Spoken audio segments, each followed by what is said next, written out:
Let's start the video.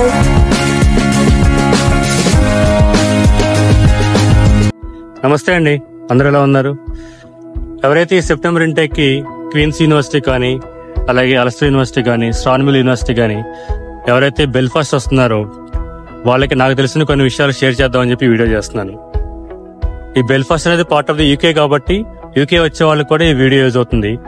ఒకసారి ఈ video skip చేయకుండా చివరి వరకు చూడండి. సో ఫస్ట్ మనం చేయాల్సింది ఏంటంటే, ఎప్పుడైతే మీకు వీసా అనేది కన్ఫర్మ్ అవుతుందో ఫస్ట్ అకామిడేషన్ అనేది సార్ట్అవుట్ చేసుకోండి. అకామిడేషన్ అనేది మీకు యూనివర్సిటీ అకామిడేషన్ దొరికితే వెల్ అండ్ గుడ్.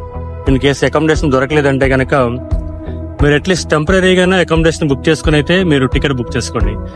ఎందుకంటే మన దగ్గర అకామిడేషన్ లేకపోతే కనుక ఇమిగ్రేషన్ లో ఇన్ కేసు అకామిడేషన్ గురించి అడిగితే మళ్ళీ మనం కరెక్ట్ ఆన్సర్ ఇవ్వకపోతే కనుక మళ్ళీ ప్రాబ్లం అవుతుంది అనమాట. సో మీకు ఎవరైనా ఫ్రెండ్స్ ఉంటే కనుక వాళ్ళని కాంటాక్ట్ అవ్వండి అకామిడేషన్ కోసము. ఇన్ కేసు ఏది చివరి యూనిట్ వరకు మనకి ఏ అకామిడేషన్ దొరకలేదు అంటే కనుక యాంబర్ స్టూడెంట్ అనే వెబ్సైట్ ఉంటుంది. అందులో మీకు టెంపరీగా అట్లీస్ట్ 3 to 4 weeks అయినా సరే అకామిడేషన్ బుక్ చేసుకోండి. ఇక్కడికి వచ్చిన తర్వాత మీకు ఎలాగో ఫ్రెండ్స్ పరిచయం అవుతారు.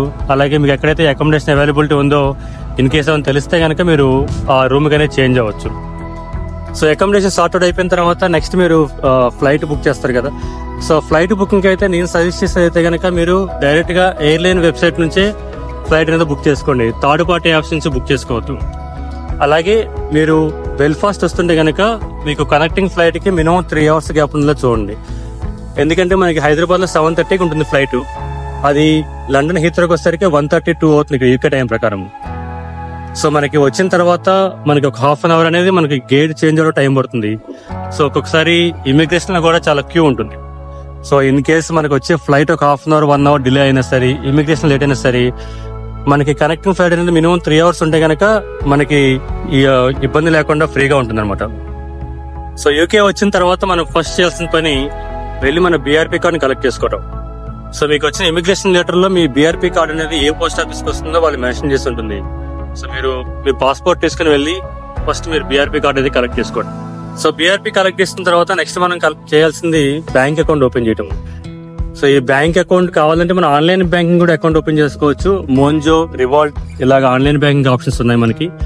అలా కాకుండా మనకి ఫిజికల్ బ్యాంక్స్ హెచ్ఎస్బిసి ఉంది, అలాగే నేషనల్ వైడ్ ఉంది. సో ఈ బ్యాంక్ వెళ్ళి మనం అకౌంట్ ఓపెన్ చేసుకోవచ్చు. సో మనం అయితే అడ్రస్ ప్రూఫ్ తీసుకెళ్ళాలి. అడ్రస్ ప్రూఫ్ అంటే మీకు రెంటల్ అగ్రిమెంట్ కానీ, అలాగే నేనైతే అప్పుడు క్వీన్స్ యూనివర్సిటీ నుంచి ఒక లెటర్ తీసుకున్నాను, నేను ఏ అడ్రస్ లో ఉంటున్నానని చెప్పేసి. సో ఆ లెటర్ ని వాళ్ళు యాక్సెప్ట్ చేశారు. సో మన అడ్రస్ ప్రూఫ్, మన పాస్పోర్ట్, మన బీఆర్పీ కార్డ్ తీసుకుని వెళ్తే కనుక మనం బ్యాంక్ అకౌంట్ ఓపెన్ చేయొచ్చు. బ్యాంక్ అకౌంట్ ఓపెన్ చేసిన తర్వాత నేను సజెస్ట్ చేసేది కనుక ఎన్ఐ నెంబర్కి అప్లై చేయండి. ఈ ఎన్ఐ నెంబర్ ఏంటంటే నేషనల్ ఇన్సూరెన్స్ నెంబర్ అనమాట. సో ఇక్కడ మనకి ఏ జాబ్ చేయాలన్నా సరే బ్యాంక్ అకౌంట్ ఇంపార్టెంట్, అలాగే ఎన్ఐ నెంబర్ అనేది కంపల్సరీగా ఉండాలి. సింపుల్ గా చెప్పాలంటే మన ఇండియాలో పాన్ కార్డ్ ఎలాగో, సో మనకు వచ్చే ప్రతి ఇన్కమ్ కూడా ఈ ఎన్ఐ నెంబర్ ట్రాక్ అవుతుంది అనమాట. సో ఈ ఎన్ఐ నెంబర్ అనేది మనం ఆన్లైన్ లో అప్లై చేసుకోవచ్చు. మీ బీఆర్పీ కార్డ్ అలాగే మీ పాస్పోర్ట్ దగ్గర ఉంటే కనుక ఆన్లైన్ government.uk నుంచి మనం అప్లై చేయొచ్చు అనమాట. సో సింపుల్ గా మీరు గూగుల్లో సెర్చ్ చేసిన సరిపోతుంది ఎన్ఐ నెంబర్ ఆన్లైన్ అప్లికేషన్ అని చెప్పేసి. సో పాస్పోర్ట్, బీఆర్పీ కార్డ్ 2 దగ్గర ఉంటే కనుక మీకు 20 minutes లో అయిపోతుంది ప్రాసెస్ అనేది. సో నెక్స్ట్ మనం చేయాల్సింది జీపీలో రిజిస్టర్ అవటము. సో జీపీ అంటే జనరల్ ప్రాక్టీషనర్ అనమాట. సో మన వీసాతో పాటే మనం హెల్త్ కేర్ సర్చార్జ్ అనేది పే చేస్తాం మనం. సో ఇక్కడ హాస్పిటల్ ఫెసిలిటీ అనేది మనం ఫ్రీగా యూజ్ చేసుకోవచ్చు. సింపుల్ గా చెప్పాలంటే మనం కనీసం మనం మెడిసిన్ కూడా మనకు కొనవసరం లేదు. సో మన జీపీ కనుక మనకి మెడిసిన్ ప్రిస్క్రైబ్ చేస్తే కనుక అది తీసుకుని వెళ్ళి మనం దగ్గరలో ఏదైతే ఫార్మసీ ఉందో ఆ ఫార్మసీలో ఆ ప్రిస్క్రిప్షన్ ఇస్తే మనకి మెడిసిన్స్ అనేది ఫ్రీగా ఇస్తారు. సో అందుకని జీపీ రిజిస్టర్ అవ్వడం చాలా ఇంపార్టెంట్. సో ఈ జీపీలో రిజిస్టర్ అవ్వాలంటే మీ పోస్ట్ కూడా దగ్గరలో ఏ జీపీ ఉందో చూడండి. ఆ జీపీకి వెళ్ళి మీరు మీ దగ్గర ఉన్న పాస్పోర్ట్, బీఆర్పీ కార్డ్ అలాగే అడ్రస్ ప్రూఫ్ తీసుకెళ్తే కనుక మీరు జీపీలో రిజిస్టర్ అవ్వచ్చు అనమాట. నెక్స్ట్ పార్ట్ టైం కోసం ఒక రెజ్యూమ్ తయారు చేసుకోండి. ఈ రెజ్యూమ్ అనేది సింగిల్ పేజ్ ఉంటే సరిపోతుంది పార్ట్ టైం కాబట్టి. సో దీనిలో మెయిన్ గా మీరు కాంటాక్ట్ డీటెయిల్స్ అప్డేట్ చేయండి. అంటే మీ ఫోన్ నెంబర్ కానీ, అలాగే అడ్రస్, అలాగే మీ ఈమెయిల్ ఐడి. సో వీటితో పాటు మెయిన్ గా మీరు ఇంక్లూడ్ చేయాల్సింది మీ అవైలబుల్ డేస్ ఆర్ టైం. ఎందుకంటే మనకి యూనివర్సిటీ అనేది వీక్ అంతా ఉండదు. సో మీరు ఏ డేస్ లో అవైలబుల్ గా ఉంటారు, ఏ టైంలో అవైలబుల్ గా ఉంటారు అనేది మెన్షన్ చేస్తే రిక్రూటర్స్ కి ఈజీ అవుతుంది మన కాంటాక్ట్ అవ్వడం. అలాగే వీటితో పాటు నార్మల్ స్కిల్స్ ఉంటాయి కదా, కమ్యూనికేషన్ స్కిల్స్ అని కానీ, అలాగే ఐటీ స్కిల్స్ ఏవైతే ఉన్నాయో అవి ఇంక్లూడ్ చేయండి. సో మనకి స్టూడెంట్ కింద వస్తే కనుక పర్ వీక్ 20 hours వర్క్ చేసుకోవచ్చు. సో ప్రెసెంట్ వచ్చి నేషనల్ మినిమం వేజ్ వచ్చేసరికి నాకు తెలిసి అబౌట్ 21 ఏజ్ వస్తే కనుక మనకి 11.44 per hour వస్తుంది. సో ఇది మీరు ఏ వర్క్ చేసినా సరే ఇదైతే మీకు మినిమం వేజ్ అయితే వస్తుంది మీకు. సో వన్స్ మీకు బ్యాంక్ అకౌంట్ ఓపెన్ అయిపోయి మీకు ఎన్ఐ నెంబర్ వచ్చేసిన తర్వాత మీరు పార్ట్ టైమ్స్ కోసం ట్రై చేయండి. సో మ్యాక్సిమం మీ రూమ్మేట్స్ వలన లేక మీ ఫ్రెండ్స్ వలన ఎక్కడైతే ఈ పార్ట్ టైం ఆపర్చునిటీస్ ఉన్నాయో మీకు ఐడియా వస్తుంది. ఇన్ కేస్ ఎక్కడ దొరకలేదు అంటే కనుక సో మీరు ఏ సిటీలో అయితే ఉన్నారో ఆ సిటీలో ఉన్న రిక్రూట్మెంట్ ఏజెన్సీ దగ్గరికి వెళ్ళి మీరు రెజ్యూమ్ తీసుకుని వెళ్ళి వాళ్ళతో రిజిస్టర్ అవ్వండి. సో వాళ్ళతో రిజిస్టర్ అయితే ఏంటంటే వాళ్ళు ఎక్కడైనా పార్ట్ టైం ఆపర్చునిటీస్ ఉంటే కనుక మిమ్మల్ని కాంటాక్ట్ అవుతారు వాళ్ళు. సపోజ్ మీరు బెల్ఫాస్ట్లో ఉంటే కనుక నాకు తెలిసి బెల్ఫాస్ట్లో మ్యాన్ పవర్ అని, అలాగే జెన్టెక్ అని, అలాగే బ్లూ యారో అని ఇలా చాలా రిక్రూట్మెంట్ ఏజెన్సీస్ ఉన్నాయి. సింపుల్గా మీరు గూగుల్లో సెర్చ్ చేసి తెలిసిపోతుంది మీకు ఈ సిటీలో ఏమేమి రిక్రూట్మెంట్ ఏజెన్సీ ఉన్నాయి అని చెప్పేసి.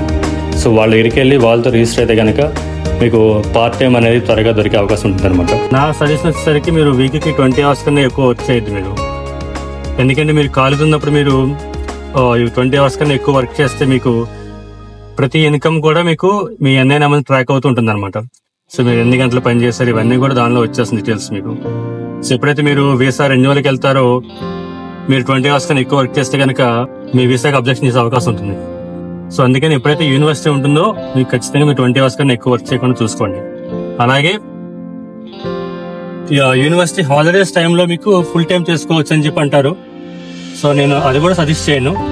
ఎందుకంటే మీకు ఎప్పుడైతే మీకు 20 hours అయిపోయిన తర్వాత మీకు ఇంకా టైం ఉంది అంటే కనుక మీరు మెయిన్గా మీరు కోర్స్ మీద ఎక్కువ కాన్సన్ట్రేట్ చేయాలి. ఎందుకంటే ఇక్కడ మనకి ఇండియా లాగా కోర్స్ అనేది డీటెయిల్గా ఎక్స్ప్లెయిన్ చేయరు.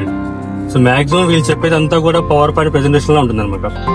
సో వాళ్ళు ఇచ్చిన అసైన్మెంట్స్ ని టైంకి కంప్లీట్ చేయడానికి ఎక్కువ ఫోకస్ చేయండి. అలాగే కోర్సులో ఇంకొంచెం డీటెయిల్గా నాలెడ్జ్ పెంచుకుంటూ ట్రై చేయండి. సో ఆ 20 hours per week చేసుకోండి. ఎందుకంటే ప్రెసెంట్ నేషనల్ మినిమం వేజ్ చెప్పే కదా 11.44 pounds per hour ఉంటుంది అనమాట. అంటే మీరు 20 hours చేసినా సరే మంత్కి వచ్చేసరికి ఆల్మోస్ట్ మీరు 900 pounds వరకు అటెండ్ చేస్తారు మీరు.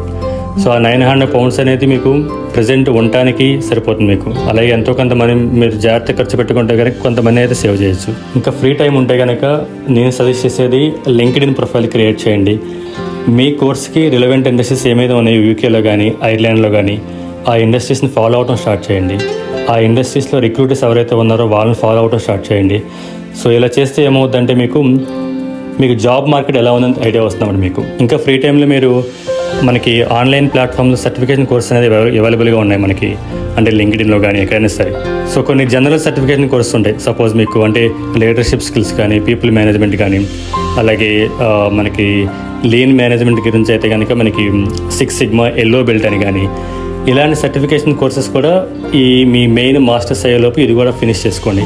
అట్లీస్ట్ 1, 2, 3 సర్టిఫికేషన్ కోర్సెస్ చేసుకొని మీ అచీవ్మెంట్స్ని మీరు లింక్డ్ఇన్ ప్రొఫైల్లో మీరు పోస్ట్ చేయండి. అంటే మిమ్మల్ని మీరు మార్కెటింగ్ చేసుకుంటున్నారన్నమాట.